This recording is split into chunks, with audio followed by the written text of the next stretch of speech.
Hello YouTube, welcome to this channel again. Today we are gonna talk about houses where mysterious things happened.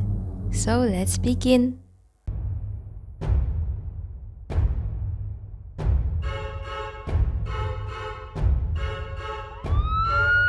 Where's your emergency?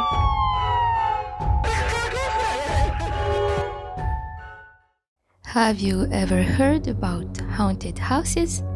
What really happens in these houses? These houses seems to have some people living in there, but no.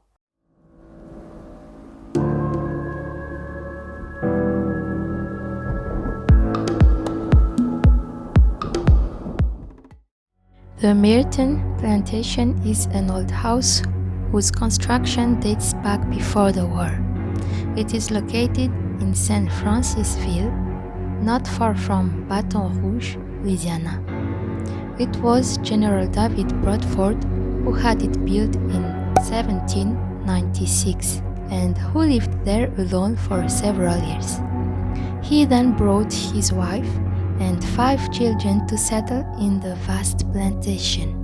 After the death of David Bradford in 1808, the owners succeeded one another, first his heirs, then complete strangers.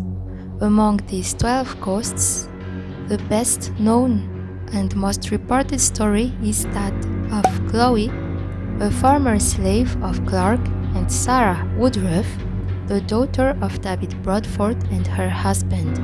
And there, the stories diverge.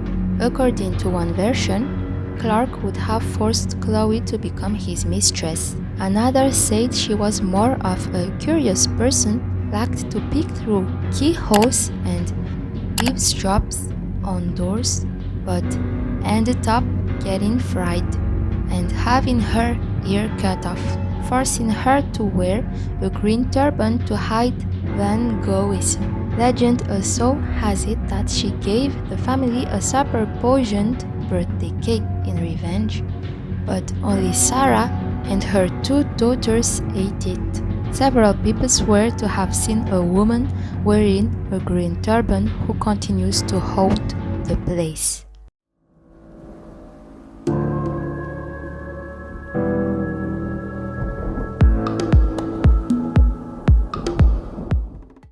The house was built in 1836 by Jean-Baptiste Laprette, who owned a plantation in the parish of Plaquemines.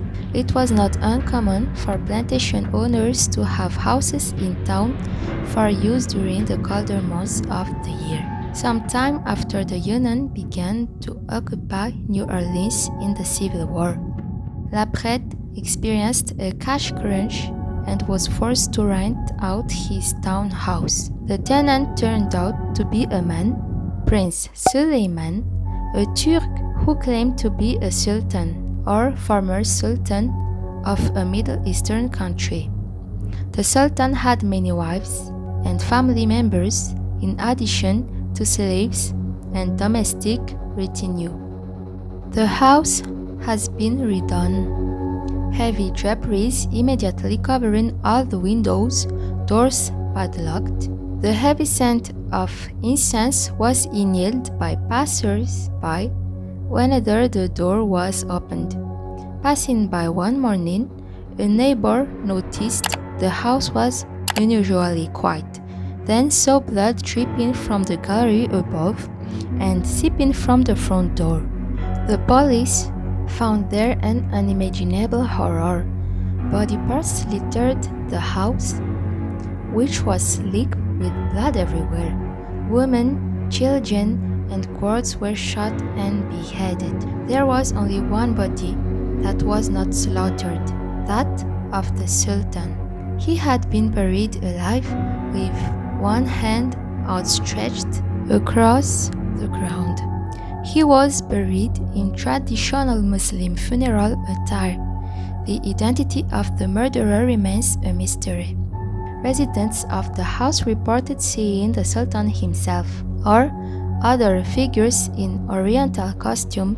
Screams are also reported, or the sounds of body parts hitting the ground at night, and also strange tinkling music and the smell of incense are reported by passers-by.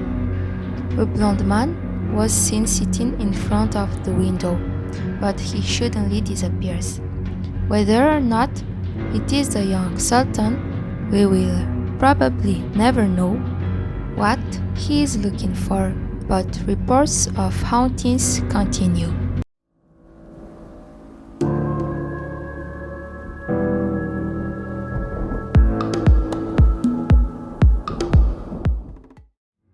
The St. Augustine Light Station Lighthouse stands at the north end of Anastasia Island and was built between 1871 and 1874.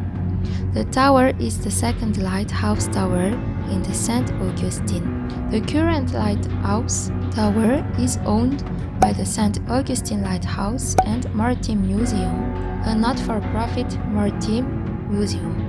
The museum is open to the public 360 days a year. The location is the subject of numerous ghost stories and supernatural legends. According to ghost hunters, the lighthouse and surrounding buildings have a history of paranormal activity.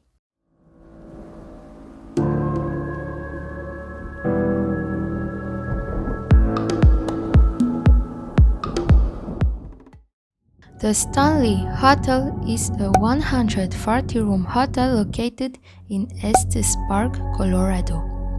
It offers a panoramic view of the Rocky Mountains and particularly Long's Peak.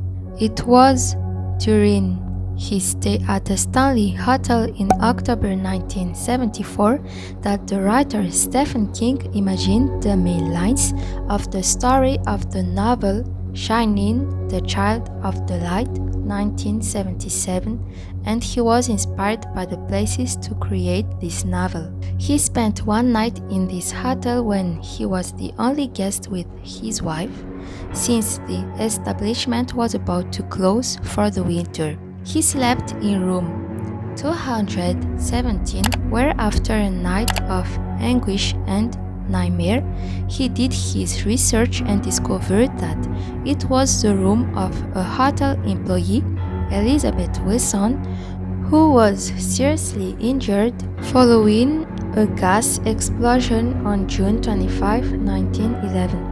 It is said that Elizabeth Wilson would store the belongings of the suitcases of the occupant of room 217, or that she would disturb unmarried couples. The hotel is said to be one of the most haunted places in the United States. Hotel guests claim to have seen the appearance of a little boy in room 418 and children laughing in the hallways. Among the other ghosts identified, the specter of a cowboy in room 428 is reported, just like that of Lord Dunraven, who would have inappropriate gestures against the woman opening the wardrobe in room 401, and various appearances by Flora Stanley, including playing the piano in the Grand Ballroom.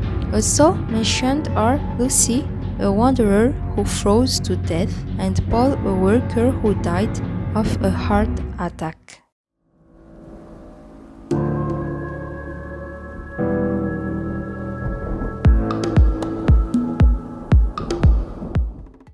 The Lamp family first built their mansion next to the Lamp Brewery in 1860.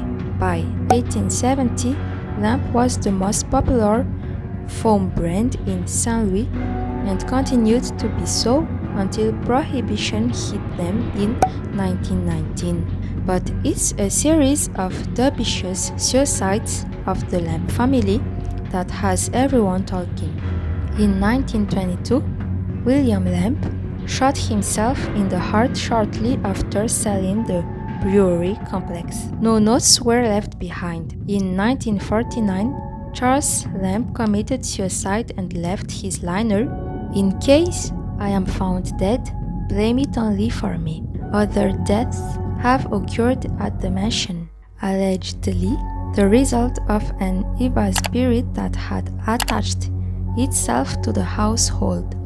Beneath the house and factory are tunnels and catacombs that are the right temperature for aging beer and have the perfect aura to scare you away. What do you think about these stories? Do you believe in ghosts? So, this is the end of the video. I hope you liked it and tell me in the comment what you think about it. So, I'll see you next week for a new video. Goodbye!